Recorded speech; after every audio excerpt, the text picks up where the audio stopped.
Good day everyone, welcome to my channel.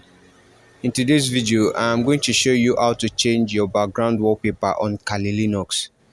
The method I'm going to show you in this video can be used to change your background wallpaper in almost any Linux operating system. So in a previous video that I made, there was a wallpaper I used on that Kali Linux, and comments started rolling in from viewers that they needed that wallpaper and they want to know how to get it on their Kali Linux operating system. So that is why I am making this video. In this video, I'm going to show you how to get that wallpaper and set it as your default wallpaper on Kali Linux. And if you're seeing this channel for the first time, we upload videos on Linux tutorials, programming tutorials, ethical hacking, and so much more. If you're interested in this niche of content, click the subscribe button and turn on your bell notifications so that you'll be notified when we upload a new video. Without wasting your time, let us get into the video.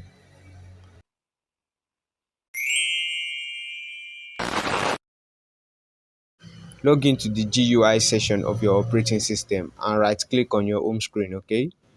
After right clicking on your home screen, locate desktop settings. Click on desktop settings and you're going to wait for a new window to pop up.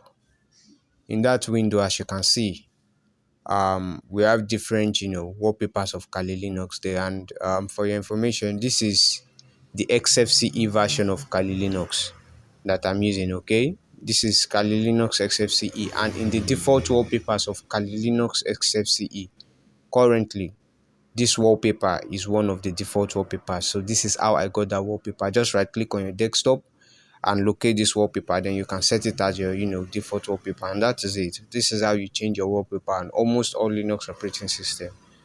So thanks for watching, and I'll see you in the next video. And if you found this video helpful, make sure you click the subscribe button and turn on your bell notifications. And if you are unable to locate this wallpaper in your wallpaper list, then I'm going to leave a link in the description below where you can easily download this wallpaper from, and then you can just easily change it to your wallpaper, and that is it. So thanks for watching, and I'll see you in the next one. Goodbye.